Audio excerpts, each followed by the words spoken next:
This episode is sponsored by Realtor.com, who wants you to take advantage of your free profile on Realtor.com. By claiming and completing your free profile, adding a photo, and all of the information that puts you head and shoulders above the competition, you're on your way to receiving free leads, helping search engines find you, and staying top of mind with past clients. To learn more about claiming your free profile, go to Realtor.com/profile.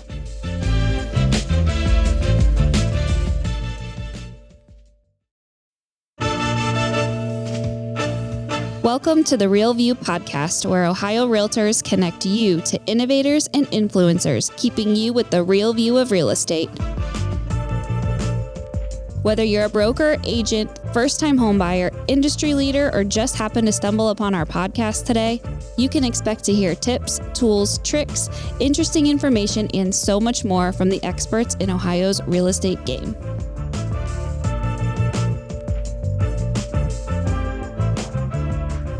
Hi, everyone. Welcome back to the Real View podcast. I am your host, Allison Wiley. Joining me today, I would like to welcome back our special guest, Craig Grant. You may know him as the real estate tech guru.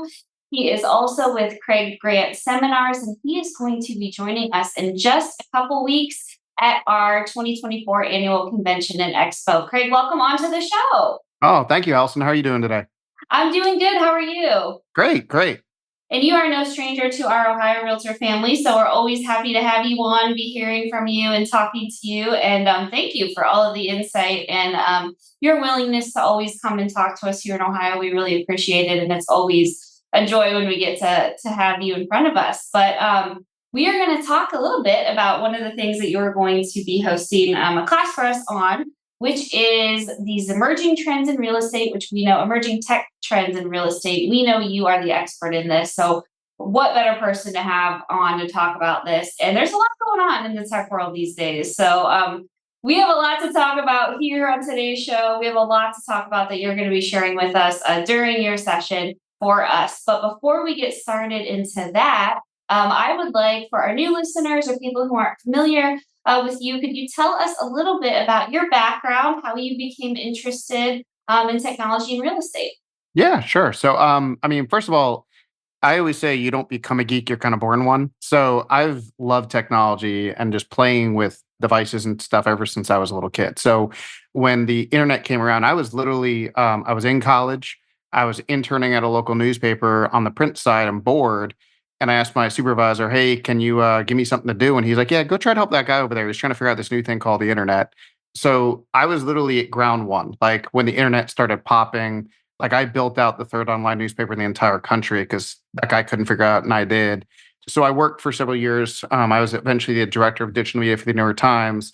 And I made sure all the newspapers, New York Times units always had a big focus on real estate because I've always had a passion for it and just love what I could do with the data and everything else you could do in the real estate world. So when I left the New York Times and kind of ventured out on my own, I created a couple companies and businesses that revolve around real estate and started speaking in the industry. And that's kind of how it happened. I mean, I've always been in the tech. I was kind of there ground one when the internet happened. So I've been there for the mobile revolution, the social media, the AI, all of it. But yeah, that's just kind of how it happened. No, I love that. I always like hearing a little bit about people's background, what got them started and interested, and everything that you've done to build up your career. So thanks for sharing a little bit more. I was the kind of kid who, if my parents left me alone, they would come back and something would be taken apart because I had to know how something worked. So yeah. I love it. And you've been able to really become the expert on this. And that's, what's led us to you and working together and all of the opportunities you've done for us for the past few years here at Ohio Realtors. So it's worked out. So sometimes those hobbies, turn into really successful careers. So way to go. Yeah. I love that little boy's hobby has now made him into a successful business person. So and talking in class paid off as well. I was always told you're going to get in trouble. You talk too much. Yeah, that didn't happen.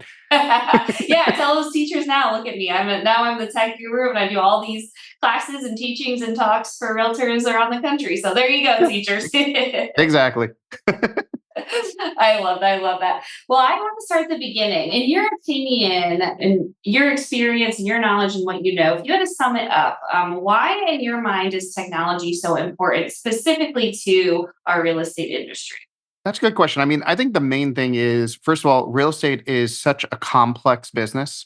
I mean, a single transaction takes so many steps, and that's if it even gets to the, an offer accepted and closing. But the amount of potential buyers and showings and everything that's going on, it's very, very hard for a realtor just to manage their daily life and activities. It's almost impossible to do it manually.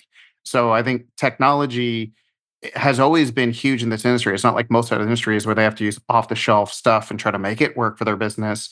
There's so much involved in the real estate world and so many different moving pieces at all times that to me, technology it has to happen, or the typical realtor, agent, broker, team leader, whatever, would not be able to function on a daily basis because of how much is going and how fast it is.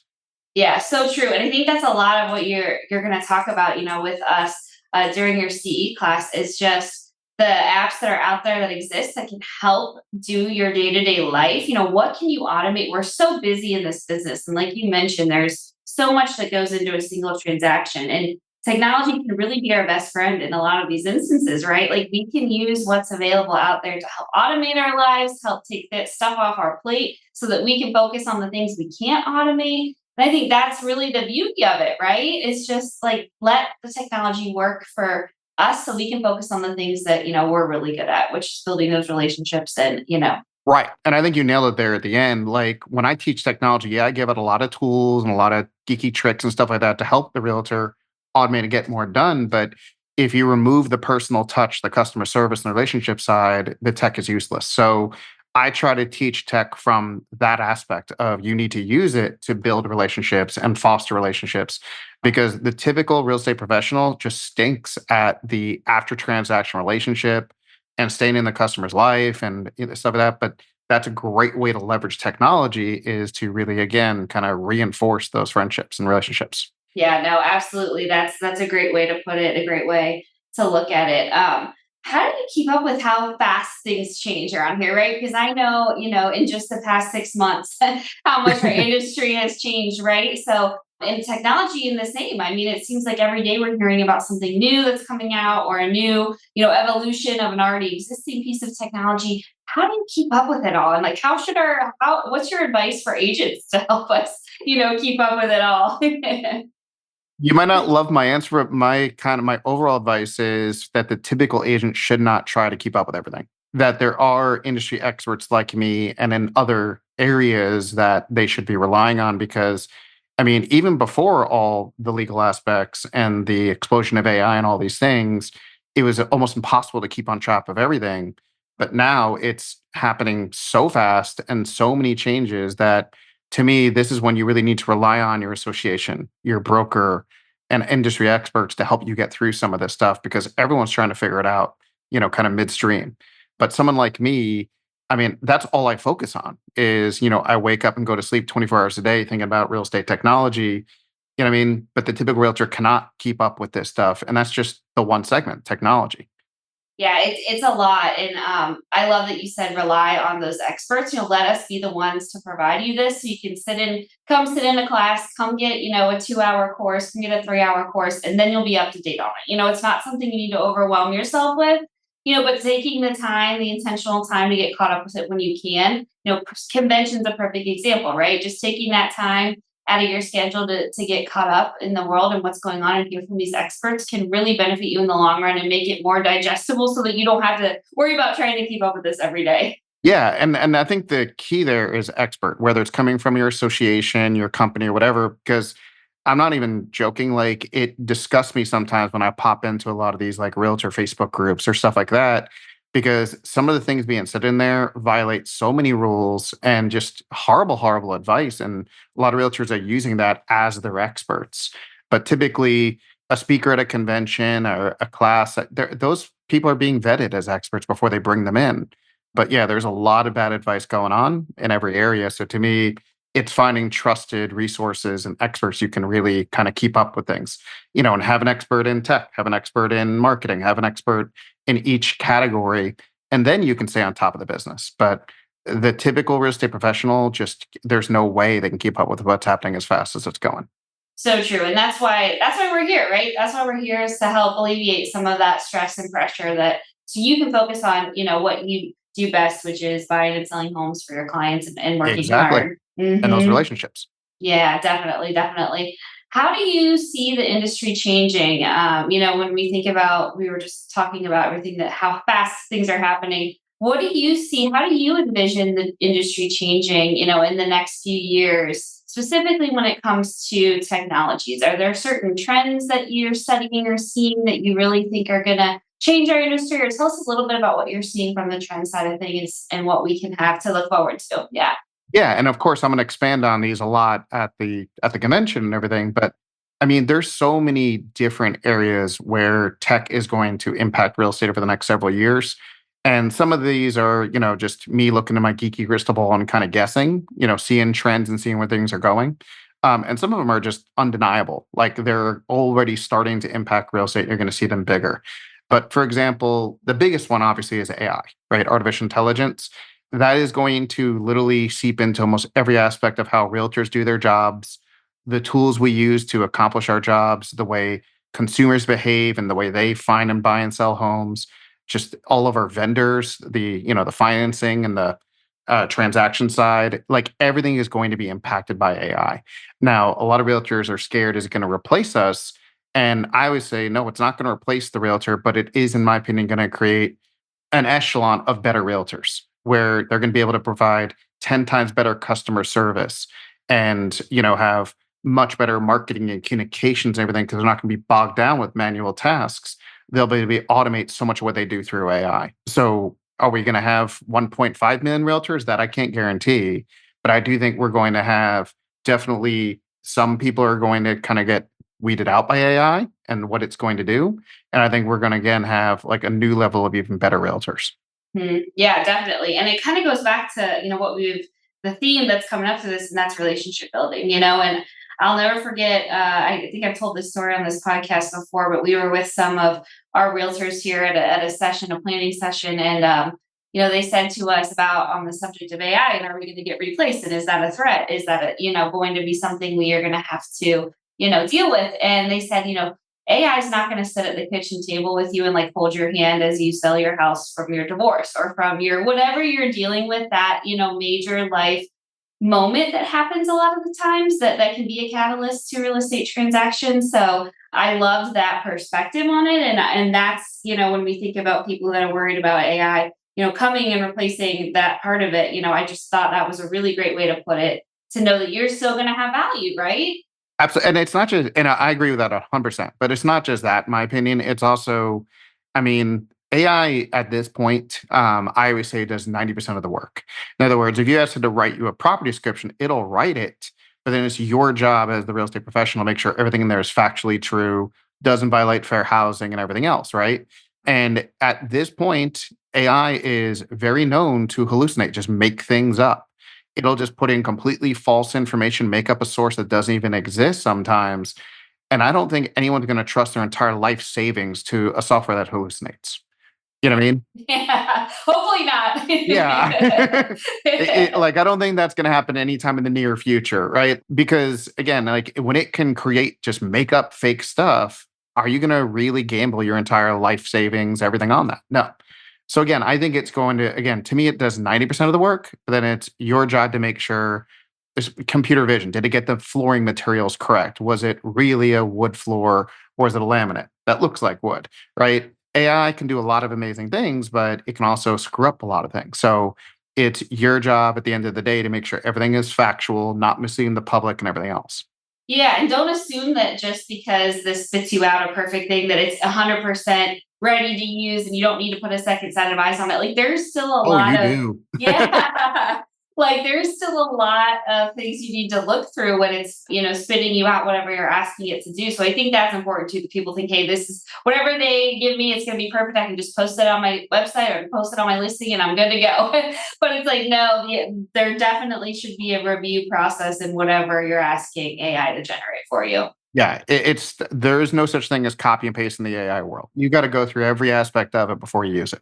Yeah, it's definitely not perfect yet.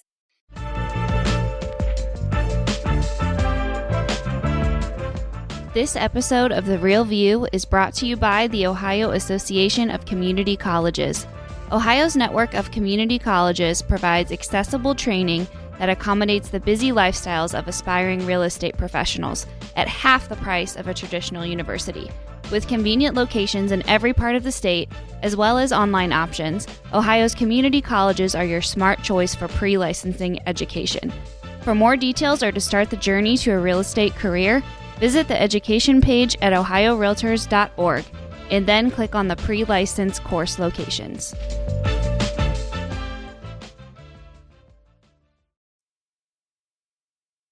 So you kind of gave some good examples of how it's being used in real estate. Are there any additional ways that you're seeing it be used, or what future applications do you think that we're going to start seeing? And you mentioned a little bit more into what some of the trends you thought, but is there anything more that you think is going to come out as a result of AI? Some of the automated stuff. Yeah, well, you look at specific technologies like computer vision. Computer vision, if you don't know what it is, it's where a lot of people think AI is just about writing content, maybe creating you a cool picture. But computer vision means that the AI can look at a picture, it can actually watch video as it's playing and understand and literally interpret everything within that image as it's happening. So, like, it can look at a picture of a kitchen and analyze every inch of the kitchen, like what the materials are on the flooring, the countertops, the condition of the walls and the ceiling, the appliances and the amenities and everything else. So you're already starting to see this with companies like Respi, which have now partnered with close to 100 MLSs around the country, where literally just by using the pictures of a property, it does the entire MLS entry of that listing. Just with the pictures, it's doing the entire property description and marketing comments and all these different things just based by imagery. So I think you're going to start seeing a lot more of that kind of stuff. That's definitely going to change real estate. I think searching for property is going to become a whole lot better because, again, computer vision opens up the ability to search for things that aren't typically in the MLS, right? Not the standardized fields. And then on the realtor side of things, just again, the ability to communicate better, personalize communications and improve communications. And I mean, like when I do workshops, I do always challenge my audience, how many pieces of content you want me to build in the next hour. And I've yet to not break 2,000 in an hour. Like the way you can build out an entire year's worth of marketing materials and blog articles and everything is insane. Now, again, you got to proofread every word of it before you use it. But the speed of marketing, communications, task management, just doing your job and not forgetting one little detail is huge. And then the sneaky side of things is security. Like security is always one of my biggest kind of passions because so few people in the industry pay attention to it. But AI, a big piece going on right now is how we can reduce a transaction from 30 plus days down to automation and cut out the amount of people involved, which reduces risk, it reduces errors, and reduces the chance for fraud. That's going to be really interesting to see and what that world might look like. That's just a little teaser into what we have to Yeah. look forward to, right? So should we get and here's the discussion, and I think it came up a lot when AI first was coming onto the scene in a really big way with ChatGPT and things like that. Should we be afraid of this? Like, and you mentioned, I think that there's going to be better agents out there because of this. What's your just overall opinion on it and your perspective? Is this something we should be afraid of, or how should we approach this? I'll put it this way. When I speak on and teach about AI, I even joke about it. I say, I'm going to try to keep us out of the doomsday stuff, right? Yeah, yeah. Because one, if you start getting into the doomsday stuff, the whole class, event, whatever, would freak out and they'd lose focus on the important stuff for real estate. But the reality is, could AI go sideways and really cause some major, major issues? Absolutely. The reality of, we've all seen movies like Terminator and, stuff like that. It's a possibility, right? But at the same time, it can also make some amazing things happen. Like there was a study that showed AI can now detect a cancerous cell over 1,000 times better than a human eye. So AI is literally seeping into almost every aspect of society and of our lives. But again, if it falls into the wrong hands or if the guardrails aren't put in properly, yeah, it could go sideways in a lot of ways. Yeah, that's going to be the key is the regulation and those best practices in place for how to use it to that we make sure that it doesn't get out of control or becomes into a bad thing, right? We want to keep it as our asset. Right. And that will hopefully happen and hopefully keep the corporate world in check. But there's no way the military complex isn't going to continue working on it. Right. Because they've been the number one investor in AI for decades now. And our military is not going to trust that another military is not going to do it. So that's where again, I try to stay out of that kind of stuff when I'm in an event or in a classroom. But that's the stuff that, yeah, there is stuff to be afraid of, but not in our typical daily usage. Yeah, yeah. And there's a lot more to be excited about right now than I think to be afraid of, right? And a lot more that you can take and implement right now. And I'm sure you're going to get into it at your class, the best ways that you've seen to use it. You mentioned some of them, using it for marketing plans, things like that. Really great examples of how to start using that and taking it for your advantage, right now in your everyday practice. Another thing that you're going to touch on is 3D printing, right? And I know that's something that comes up a lot. This 3D printing, virtual reality. Talk to us about some of these technologies and what you're seeing with them right now, and what our agents should be aware of.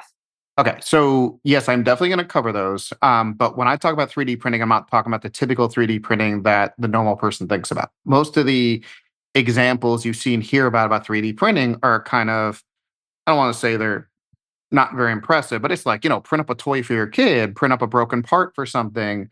What I'm talking about in the real estate world is what's called contour 3D printing. And that's where literally you can print an entire home or a building in a day with two or three people running the machine and running the software, not who knows how much manual labor, and construction time and insurance and everything else that goes into a typical build of a property. So 3D printing on a mass scale, like you're starting to see home builders and even home building companies starting to incorporate this, where they can build an entire neighborhood or development in a month. You know what I mean? For a fraction of the cost that it would typically build about just one of the houses in that neighborhood.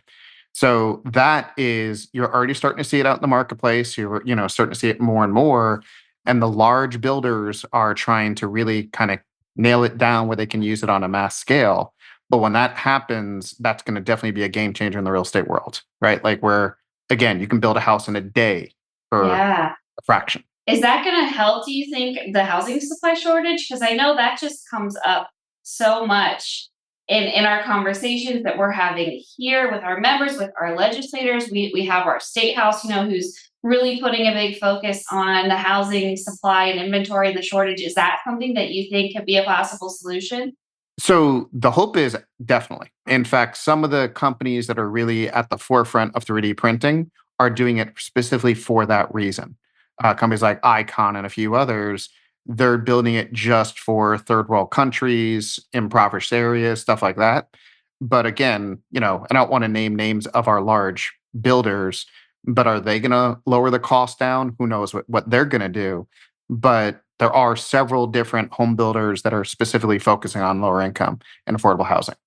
Yeah, and I know it's very much needed. And as you're explaining this, I just think, wow, if we can, if we have that ability to get stuff done in a day's worth of time, that's so needed right now. We're 6 million homes short, of whatever our supply should be. So that would be a really great way. And I think that's something when we think about technology as a whole, like, can it address some of these challenges that we face in our industry? As a whole, can it address housing shortage? Can it address inventory? Can it really be a partner in us? Is there anything else out there that you're seeing that could help kind of really alleviate some of the challenges that we see in our industry right now? Yeah. Well, I mean, if you're talking about staying on the shortage aspect, the property shortage, you're also starting to see some more innovative, and again, I cover this kind of stuff, innovative construction techniques. So, for example, the Miami Association of Realtors won a federal grant and award for their building affordable housing by recycling shipping containers into homes. So you're seeing stuff like that where it's like, okay, how can we reuse things or build things more environmentally friendly to address that? And again, do it at a fraction of the cost, because that's one of our biggest issues in this country is affordable housing. Also, I mean, if you want to stay within the kind of like the home construction or just, things that are happening in the home, it's not new, but smart home technology continues to grow, especially in the younger generations. I mean, if you're in Gen Z, millennial, the odds are you already own several different smart home devices, right? Gen X and boomers, different percentages, but the younger generations, which are now becoming our major homeowners, are so adept to using smart home technology, and just about every appliance, everything's being built with it in it now. So that's another one that's definitely, in my opinion, going to continue happening. And then the sneakiest one on home building that nobody's really paying attention to is the next generation of vehicles. because, and when I say next gen, most people just think about self-driving or, like electric vehicles, right? But what I'm really talking about is fully autonomous driving vehicles where you don't have to have a steering wheel. You don't have to really be a driver anymore. So we're still a couple of years away from that. But in my opinion, that might change the way houses get built. I mean, it might change the way who needs a garage, or we'll have a much more ride sharing services and stuff like that. Well, in cities, how cities are built even. So I was just had on a couple weeks ago our keynote speaker, Jason Roberts, who has built these really walkable and user friendly communities, and he was talking about, hey, what's going to happen when we have cars that are going to self park? You're going to get dropped off at work, and then that car is going to go find a parking spot, and then it's going to come pick you back up whenever you're ready. And it's just like thinking about that. What is that going to like? Driveways, parking lots, parking garages. Like, how will that impact homes? Of course, yeah, but like cities and urban planning and design, and that's just yeah. And he nailed it with that. I mean, it is a lot of people just think about, oh, right now I can, more housing can be built with charging stations, stuff like that. No, it's the house could change completely if you don't need a garage at all. Yeah, your car is going to be parked somewhere, you don't know where till it come pick me up in 20 minutes and it'll be Exactly. there. Yeah, that's my dream. I like hate driving, so I am like the second that I could get like a car that'll do that for me, like I'm all for it. So I'm with you. yeah. Anything else that we should be aware of? This has been so great, and I can't wait for your session and to dive into more of all these exciting opportunities and what we have to look forward to in the tech space. Is there any last pieces of? I'll throw a couple others. One is you mentioned it very quick, but I don't think we addressed it. Is augmented and virtual reality. So augmented reality has been around for a long time. It's already out in the marketplace like crazy. So for example, virtual staging of furniture apps and tools. That's augmented reality, where you just overlay something over your existing environment. Virtual reality is still I don't want to say it's new, but it's not at the mass yet, right? Not enough people own headsets to do virtual reality. But I do think that's going to change over the next couple of years. Like I always say, it's kind of like right now, it's like the early days of a fax machine. The first few people who owned a fax machine had nothing to do with it until a lot more people started buying them. And that's kind of where you are with virtual reality with the headset ownership. But first of all, they're starting to make much less expensive headsets. And I don't think the headsets are going to be needed in the next couple of years. There's been a lot of patents and things being filed that are much more innovative than wearing a big, bulky headset to do it. And to me, that has the ability to really change real estate because you can sell a house before you even break ground on it. You know what I mean? By using virtual reality and, do a full rendering of the property and every little aspect of it. So both augmented virtual reality and what's called mixed reality, I think are going to continue becoming bigger players. And then I guess the last one I would throw in is just data is currency these days. I mean, there's so much data being collected and going on.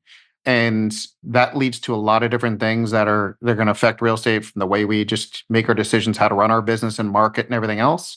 But it also, again, dips into the security side of things. Like, how are we going to protect all this data we're collecting? Because I've been saying this now for several years. I think the real estate industry is one gigantic data breach away from a major issue. Yeah. Because like, as you mentioned, like think about how many people are involved in an average real estate transaction and how much information goes into one transaction, bank accounts and, banks, and it's a lot, you know what I mean? So I think that's a really interesting point. And I totally agree with you. Absolutely something we should be paying attention to and aware of for sure.